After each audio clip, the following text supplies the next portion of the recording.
तो सीधी तस्वीरें भी हम देख पा रहे हैं। इस वक्त विपक्षी उम्मीदवार यशवंत सिन्हा अपना नामांकन दाखिल करने वाले हैं और अब वो पीसी मोदी के कार्यालय में एंटर कर चुके हैं। नामांकन की प्रक्रिया शुरू हो रही है।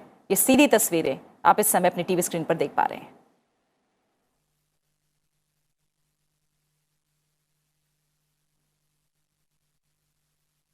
राज्यसभा के महासचिव और राष्ट्रपति चुनाव 2022 के लिए निर्वाचन अधिकारी पीसी मोदी के कार्यालय से ये सीधी तस्वीरें, जहां यशवंत सिन्हा पहुंच चुके हैं। और आपको बता दें कि राष्ट्रपति पद के नामांकन की प्रक्रिया के लिए तमाम औपचारिकताएं हैं जिन्हें पूरा करना जरूरी है। इसमें 50 प्रस्तावकों और 50 अनुमोदकों की जरूरत होती है और उनके हस्ताक्षर के बाद ही जो नामांकन है वो वैध मान्य माना जाता है। तमाम बड़े नेता यहां विपक्ष के हमें यशवंत सिन्हा के नामांकन के दौरान दिखाई दे रहे हैं।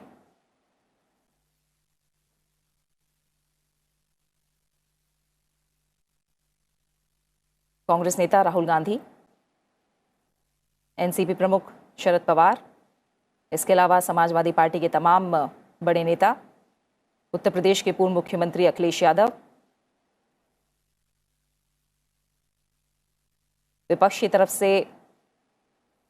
साझा उम्मीदवार यशवंत सिन्हा आज अपना नामांकन दाखिल कर रहे हैं। एनडीए की तरफ से राष्ट्रपति पद की उम्मीदवार द्रौपदी मुर्मू अपना नामांकन 24 जून को दाखिल कर चुकी हैं।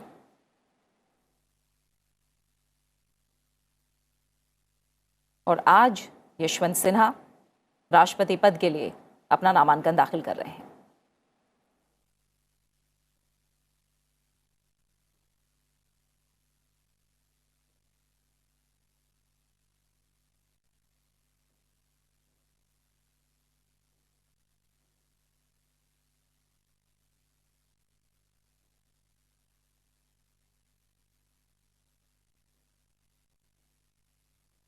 चौरासी वर्षीय यशवंत सिन्हा, जो कि करीब 21 साल तक बीजेपी के साथ रहे, केंद्रीय मंत्री के रूप में उन्होंने वित्त मंत्री और विदेश मंत्री के तौर पर कार्यभार संभाला और उसके बाद तृणमूल कांग्रेस का दामन थामा और राष्ट्रपति चुनाव की उम्मीदवारी तय होने के बाद उन्होंने तृणमूल कांग्रेस से इस्तीफा दिया और आज वो राष्ट्रपति पद के विपक्ष के उम्मीदवार के तौर पर अपना नामांकन दाखिल कर रहे हैं।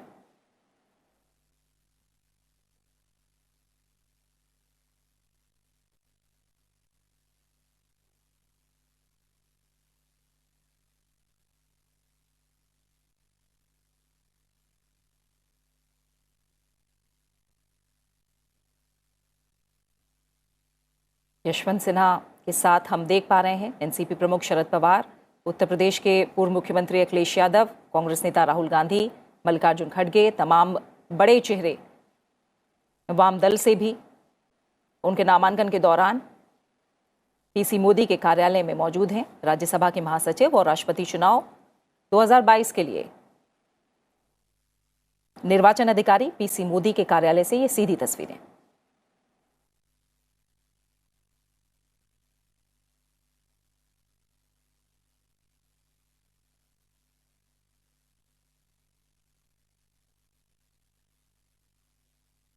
यशवंत सिन्हा, जो कि 1990-91 के बीच वित्त मंत्री का कार्यभार संभाल चुके हैं, उस समय प्रधानमंत्री के पद पर चंद्रशेखर थे। मार्च 1998 से जुलाई 2002 के बीच अटल बिहारी वाजपेयी के प्रधानमंत्री रहते वक्त वो फिर से वित्त मंत्री बने। जुलाई 2002 से मई 2004 के बीच विदेश मंत्री का पद भी यशवंत सिन्हा संभाल चुके हैं। मार्च 2021 को वो तृणमूल कांग्रेस में शामिल हुए और जब 21 जून को उन्होंने तृणमूल कांग्रेस छोड़ी, तब ये बात कही कि मैं विपक्षी एकता के लिए अब पार्टी छोड़ रहा हूं और राष्ट्रपति पद की उम्मीदवारी स्वीकार कर रहा हूं।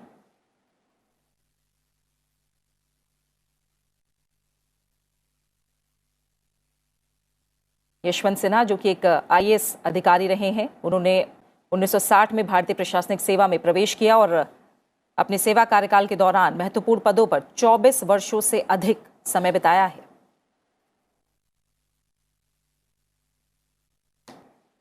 शेखर अय्यर हमारे साथ जुड़े हुए वरिष्ठ पत्रकार, उनका रुख करेंगे। शेखर जी, कैसे देखते हैं आप यशवंत सिन्हा की उम्मीदवारी को?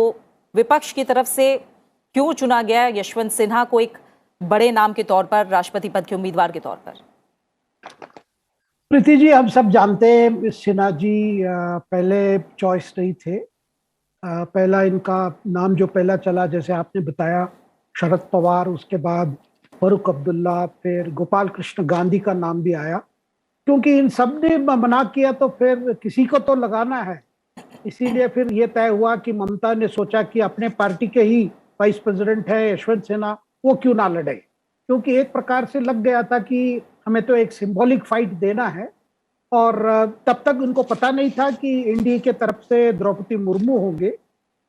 तो एक प्रकार से ये हुआ। लेकिन लेफ्ट की तरफ से एक ऑपोजिशन थी कि वो सपोर्ट नहीं कर सकते अगर वो तृणमूल के वाइस प्रेसिडेंट रहेंगे। तो इसीलिए उन्होंने वाइस प्रेसिडेंट पोस्ट, जो तृणमूल के वाइस प्रेसिडेंट पोस्ट इस्तीफा देकर फिर उन्होंने अपने कैंडिडेचर को अनाउंस किया। और सवाल इस समय आता है कि क्या यशवंत सिन्हा को भी पता है एक सिंबॉलिक फाइट है। लगातार हम देख रहे हैं कि उन्होंने इंटरव्यू भी दे रहे हैं कि, और उनका जो पहला स्टेटमेंट भी आपने देखा कि उनका सबसे बड़ा मकसद इस चुनाव में यह है कि प्रधानमंत्री मोदी के खिलाफ अगर कोई स्टॉन्च क्रिटिक है, कोई एकदम कट्टर विरोधी है, तो वो है। और उसी का जो ऑपोजिशन का अगर कोई फेस चाहिए मोदी के खिलाफ, ये तो राष्ट्रपति चुनाव है, फिर भी एक दिखाना है तो वो स्वयं ही हो सकते हैं करके उनकी लगातार बयान आप देख रहे हैं। और ये भी वो कह रहे हैं कि द्रौपदी मुर्मू के साथ उनका कोई पर्सनल बैटल नहीं है, लेकिन फिर भी वो नहीं चाहते कि कोई रबर स्टैंप बने। इसका मतलब वो सोचते हैं, शायद सारा विपक्ष भी सोचता है, अगर द्रौपदी मुर्मू हमारे देश के प्रथम एक आदिवासी राष्ट्रपति बनने से, इसका मतलब है कि कोई रबर स्टैंप बन गया। इसका क्या प्रेसिडेंट की पोस्ट क्या रबर स्टैंप की पोस्ट है, ये सवाल भी आता है। लेकिन सबसे बड़ी बात जो आता है कि मुझे नहीं लगता है कि ऑपोजिशन के सामने भाई कोई क्लियर स्ट्रेटेजी था या कोई बड़ा सोच था। बस इतना ही था भाई, जो भी एनडीए नॉमिनी करे इनको विरोध करना है।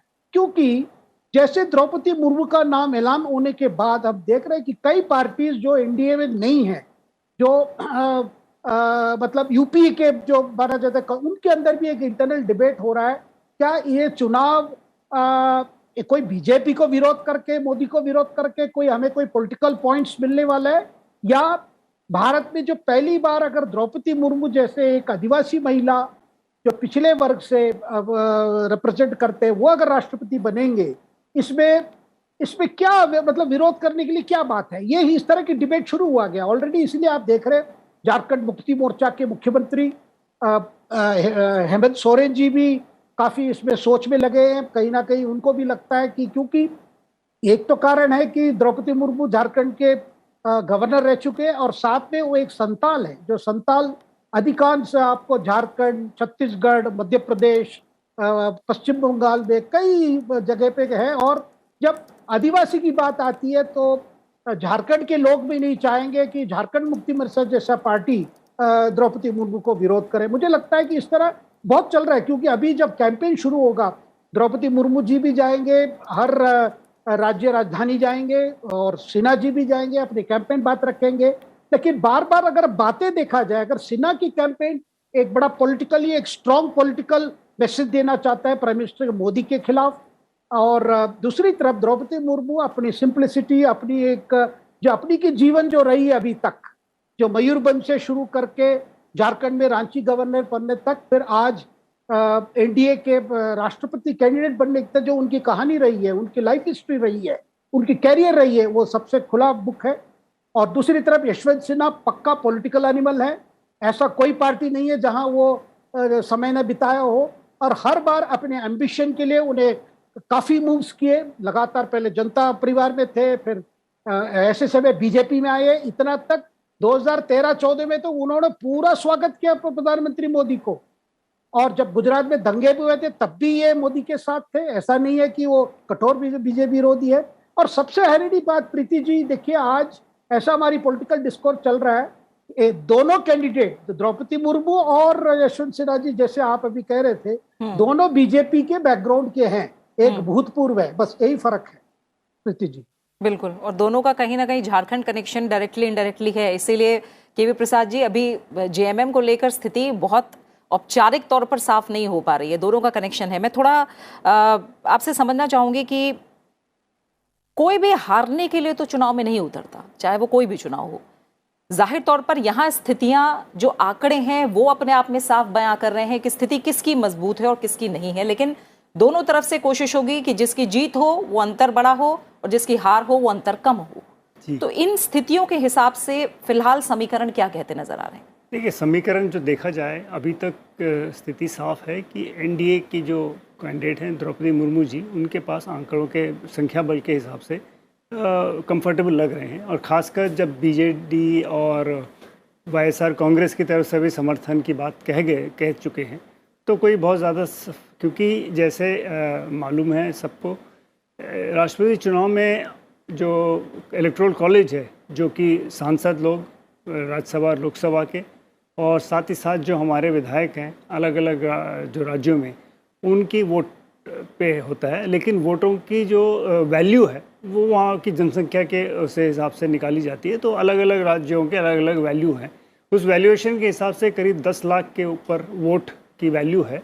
और जो आंकड़े पिछले दिनों में निकल के आए हैं उससे साफ लगता है कि एनडीए के कैंडिडेट को कोई समस्या नहीं आने वाली है। हाँ, आज एक जो हमारे सामने चित्र हैं, विजुअल्स दिख रहे हैं, इसमें एक चीज़ स्पष्ट हो गया है कि तेलंगाना राष्ट्र समिति ने अपना पत्ता खोला है। वो आज विपक्ष के साथ आके खड़ा हुआ है। तो ये अपने आप में एक नई परिस्थिति हो रही है और इसमें कोई बहुत ज़्यादा अचंभा भी नहीं होना चाहिए कि पिछले कुछ दिनों से, बल्कि कुछ महीनों से अगर हम देखें, तेलंगाना राष्ट्र समिति के जो मुखिया हैं और तेलंगाना के मुख्यमंत्री के चंद्रशेखर राव, वो एक अलग पहल कर रहे हैं। वो भी चाह रहे हैं कि विपक्ष की एक तरह से, पहले उन्होंने कोशिश की थी, एकजुटता की बात की थी, फिर अब उन्होंने वो छोड़ दिया है। वो कह रहे हैं कि नया विकल्प, एक नई विकल्प देश के सामने वो देना चाहते हैं। अभी उसका कोई स्वरूप होगा, किसी को खुद उन्होंने कोई स्पष्ट नहीं किया है, लेकिन हाँ, वो ज़रूर ये कोशिश में है कि वो कहीं ना कहीं अपने आप को या अपनी पार्टी को, उन्होंने यहाँ तक कह दिया कि भारत राष्ट्र संघ या इस तरह से कोई नाम, जैसे तेलंगाना राष्ट्र समिति है वहाँ पे, उसी तरह वो भारतीय राष्ट्र समिति कुछ इस तरह से बात कही है उन्होंने शुरू के दौर में। तो ये एक इम्पॉर्टेंट है। रहा सवाल विपक्ष की, आपने एक बात कही थी, कोई भी हारने के लिए चुनाव नहीं लड़ता, ज़रूर है, लेकिन राष्ट्रपति का चुनाव अक्सर देखा गया है, अगर हम 1969 की बात छोड़ दें, कि कॉन्टेस्ट हुए हैं शुरू के दिनों में। जब 97 में जब हमने अमेंडमेंट किया था पार्लियामेंट में, संसद इसमें चुनाव में, उससे पहले कई सारे कैंडिडेट्स पर्चे भरते थे और कई लोग चुनाव में रह भी जाते थे। अब वो 97 के बाद से जब से अमेंड हुआ, जो आपने जिक्र किया, 50 MP प्रपोजर और 50 MP सेकेंडर, तो 100 MPs का एक तरह से लोगों का हस्ताक्षर लेना, वो अपने में ही बहुत बड़ी उपलब्धि है। तो वो एक बात हो गई थी। तो उससे काफ़ी हद तक, जिसे कहते हैं, उस वक्त संसद में जब बहस चली थी, सरकार की तरफ से ये बात कही थी, फ्रिवलेस कैंडिडेट्स, मतलब भर देते हैं पर्चा चुनाव लड़ने के लिए। राजेंद्र प्रसाद जी के सामने भी चुनाव में लोग खड़े हुए थे, तो उसमें भी शायद किसी का 2000 मत पड़े, किसी का कुछ पड़े, अपनी अपनी रुचि से बात होती थी। ठीक उसी तरह कई दिनों में बात हुई, एक काका जोगिंदर सिंह के नाम पे बड़े मशहूर हुए, वो हर चुनाव में अपने आप उनका नामांकन आता था, तो वो भी चुनाव लड़ते थे। तो अब वो सब एक तरह से अब ख़त्म हो गया। विपक्ष की तरफ से ये बात ज़रूर है, वो एक, जैसे मैंने भी कहा और अभी कुछ देर पहले शेखर जी ने कहा, एक संकेत है और कुछ नहीं है। वो जानते हैं वो इस चुनाव में उनका कुछ, उनका प्रतिद्वंदी, उनका कैंडिडेट ज़्यादा होगा, मुश्किल होगा, लेकिन फिर भी एक संकेत देना चाहते हैं। और हमेशा रहा है, आप पिछले कई चुनाव निकाल के देखिए, शायद KR नारायणन के वक्त में एक बारी हुआ था, जबकि उस वक़्त की सत्तारूढ़ पार्टी जो कोalition सरकार थी यूनाइटेड फ्रंट की, KR नारायणन जी का प्रस्ताव किया, तो भारतीय जनता पार्टी जो विपक्ष में थी और कांग्रेस जो कि बाहर से समर्थन दे रही थी, सब ने KR नारायणन जी का अलग से प्रस्ताव ना माना। फिर भी एक चुनाव हुआ, उसमें भी, उसके बाद अगर आप आए APJ अब्दुल कलाम के वक्त, उसमें भी ऐसा हुआ कि कांग्रेस ने अलग से पर्चा भरा, लेकिन एपीजे अब्दुल कलाम के नाम पर उन्होंने भी स्वीकृति दी। तो और बीजेपी की तरफ से, क्योंकि अटल बिहारी वाजपेयी जी की सरकार थी, तो उन्होंने उनका नामांकन प्रस्तावना रखी थी, तो वो चुने गए थे। उस वक्त भी चुनाव हुआ और उस वक्त क्या विपक्ष मान के चलिए लेफ्ट पार्टीज़ ने कैप्टन लक्ष्मी सहगल का नाम रखा और वो चुनाव लड़ी। ठीक है, बहुत ज़्यादा वोट, 1 लाख के आसपास उन्हें शायद वोट मिले थे। हारना उनका तय था, लेकिन एक सांकेतिक जिसे कहते हैं, सिंबॉलिक होता है ये, और वही चीज़ आज हमारे सामने होने को आ रही है। बिल्कुल, जैसा आप भी कह रहे हैं कि कोशिश यही होती है कि राष्ट्रपति पद के लिए जो चुनाव हो उसमें चुनाव की नौबत ना आए, चुनाव कराने की नौबत ना आए, बल्कि सर्वसम्मति से राष्ट्रपति पद के लिए किसी उम्मीदवार का चयन हो। और ये सीधी तस्वीरें आप देख पा रहे हैं नामांकन प्रक्रिया को लेकर, राष्ट्रपति चुनाव को लेकर। आज एक अहम पड़ाव का दिन। आज विपक्ष के उम्मीदवार यशवंत सिन्हा अपना नामांकन दाखिल कर रहे हैं और ये जो तस्वीरें आप देख रहे हैं, ये आप देख रहे हैं राज्यसभा महासचिव और राष्ट्रपति चुनाव 2022 के लिए निर्वाचन अधिकारी पीसी मोदी के कार्यालय से, जहां यशवंत सिन्हा अपना नामांकन दाखिल कर रहे हैं और नामांकन पत्र राज्यसभा महासचिव और राष्ट्रपति चुनाव के निर्वाचन अधिकारी पीसी मोदी को सौंपा जा चुका है। वो तमाम जो दस्तावेज हैं उनकी जांच करते हुए, औपचारिकताओं की जांच करते हुए, और यहाँ विपक्ष के तमाम बड़े नेताओं की मौजूदगी देख रहे हैं जो कि यशवंत सिन्हा के नामांकन के वक्त पीसी मोदी के कार्यालय में मौजूद हैं। शेखर अय्यर जी, जैसा हम कह भी रहे हैं कि प्रथम नागरिक हेड ऑफ द स्टेट, लगातार बात होती है, कोशिश होती है खासतौर से सत्ता पक्ष की तरफ से कि चुनाव की नौबत ना आए और जो भी उम्मीदवार है उससे सर्वसम्मति से राष्ट्रपति पद के लिए चुना जाए। और हम देखें, जैसा अभी केवी प्रसाद जी ने भी कहा कि चुनाव की नौबत आई है। अब नीलम संजीव रेड्डी जब चुने गए थे उसको छोड़कर अगर हम देखें तो हर बार चुनाव की नौबत कहीं ना कहीं आई है। वो क्या वाकया रहा, अगर थोड़ा सा इतिहास की तरफ चलें, कैसे वो सर्वसम्मति से चुना जाना मुमकिन हो पाया था रेड्डी जी का? देखिए, नीलम संजीवा रेड्डी तो कहानी अलग है, क्योंकि नीलम संजीवा रेड्डी के समय में आपने देखा होगा कि कांग्रेस के अंदर बड़ा इंटरनल क्राइसिस शुरू हो गया था। उसमें old guard versus Indira Gandhi, क्योंकि उस समय इंदिरा गांधी ने तय कर लिया था कि वो अपना स्वयं पार्टी की पूरा कंट्रोल ले लेंगे, और जो ओल्ड गार्ड्स थे जिसमें नीलम संजीवा रेड्डी, कामराज, निजलिंगप्पा, ऐसे कई कांग्रेस नेता थे, उनके कंट्रोल से बाहर आना चाहते थे और पार्टी को अपने कमांड लेकर आगे बढ़ना चाहते थे। तो राष्ट्रपति चुनाव एक प्रकार से बन गया था टसल पार्टी, कांग्रेस की पार्टी के अंदर ही, क्योंकि कांग्रेस सबसे बड़ी पार्टी थी।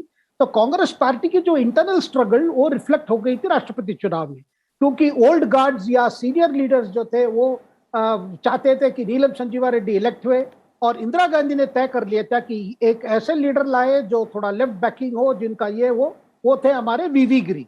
और उस चुनाव में एक प्रकार से एक टेस्ट ऑफ स्ट्रेंथ था जिसमें वीवी गिरी चुनाव जीते, और इससे बड़ा मैसेज इंदिरा गांधी दे पाई कि सारी पार्टी की कंट्रोल उनके हाथ में, और वो कोई कठपुतली नहीं है, क्योंकि उससे पहले बार बार कहा जाता था ये जो सीनियर कांग्रेस ओल्ड गार्ड्स है उनकी कठपुतली है, पपट है।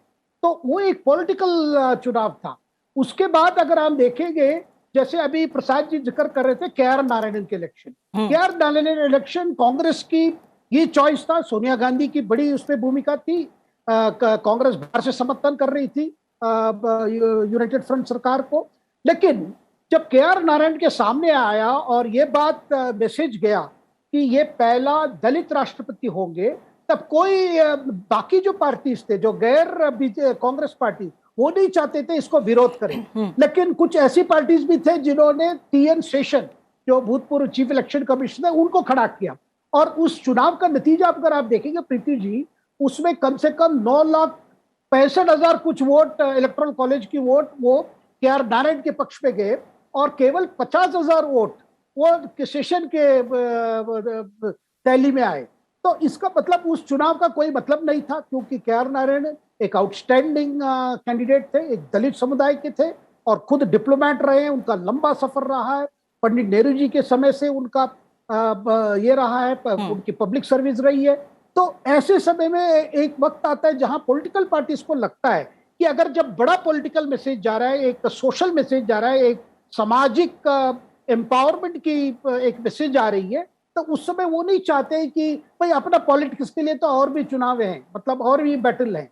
मुझे लगता है कि ऐसा एक वक्त अभी भी आ गया है जहां पे अगर आदिवासी की बात की जाए, अगर आदिवासी की एम्पावरमेंट की बात, और एक मैसेज जाना है कि पहला बार एक भारत के राष्ट्रपति ट्राइबल समुदाय के हो गए, वो भी महिला ट्राइबल, और ऐसे व्यक्ति जो द्रौपदी मुर्मू जैसे, जिनके खिलाफ कोई कंट्रोवर्सी नहीं है, जैसे के.आर. नारायण के खिलाफ भी कोई कंट्रोवर्सी नहीं था, जिनकी पब्लिक लाइफ बड़ी स्पष्ट रही है।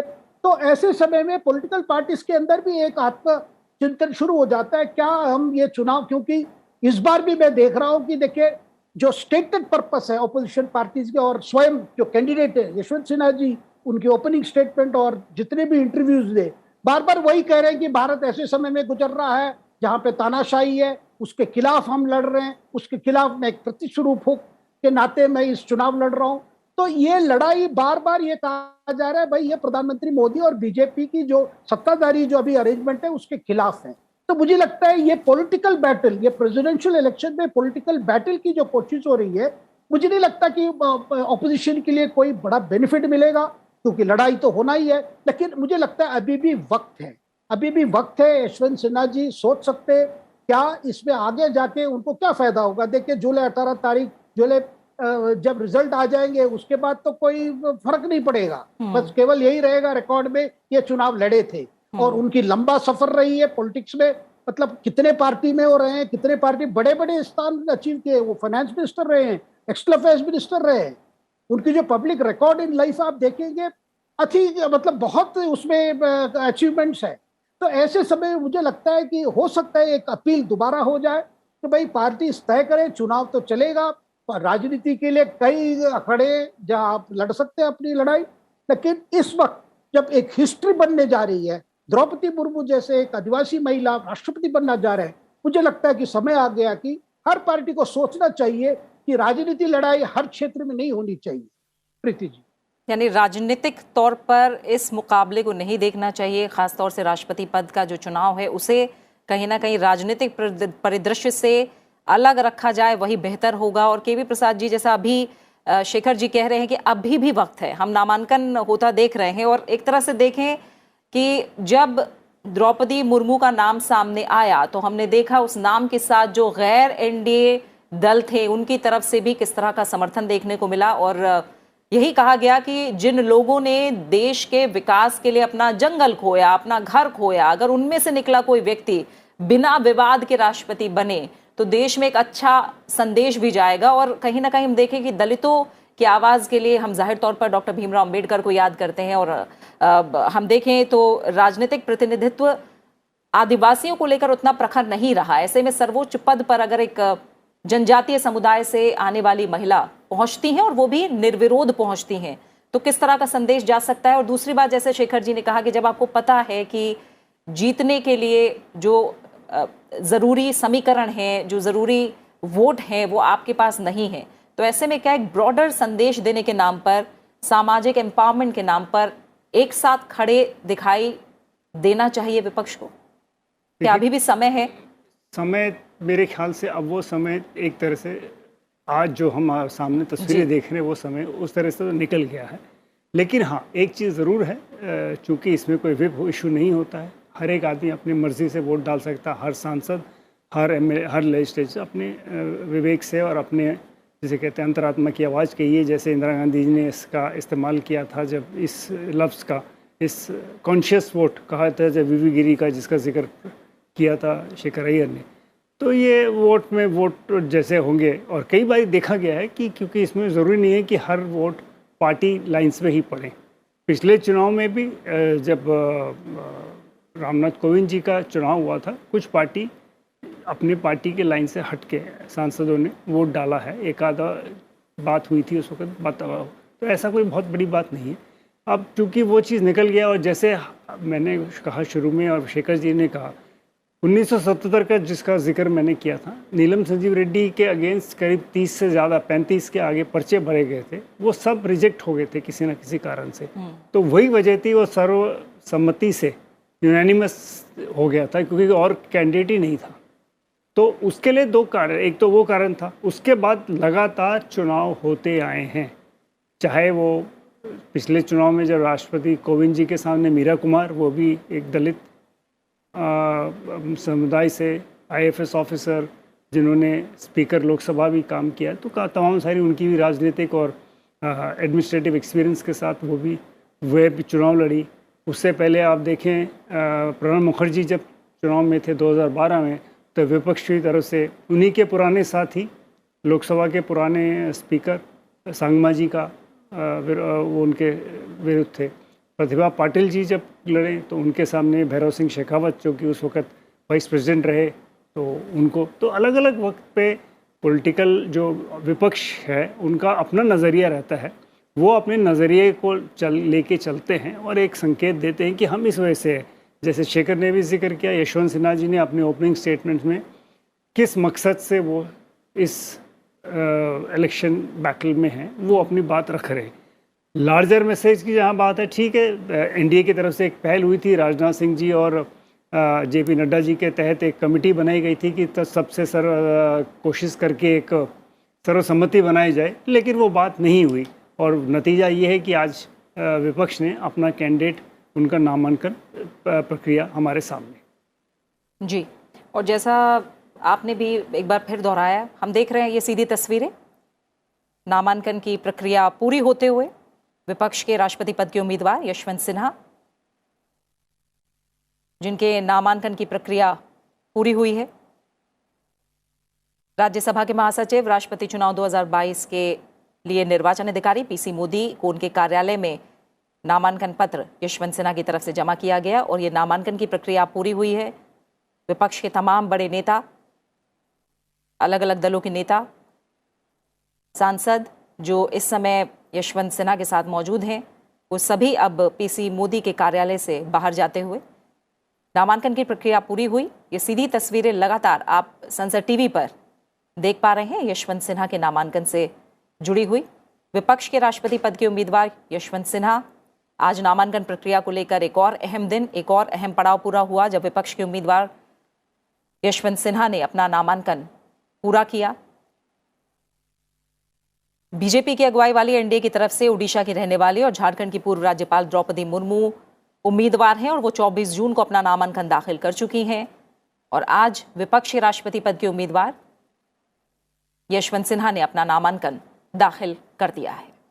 अब जाहिर तौर पर नजरें 18 जुलाई को हैं, जब राष्ट्रपति पद के लिए चुनाव होना है। और अगर आंकड़ों और समीकरणों की बात करें तो कहीं ना कहीं ये साफ है कि एनडीए का पल्ला भारी दिख रहा है, लेकिन जैसा यशवंत सिन्हा खुद कह चुके हैं कि वो उम्मीदवारी स्वीकार कर रहे हैं और कहीं ना कहीं आगे विपक्ष की एकता के लिए वो काम करना चाहते हैं।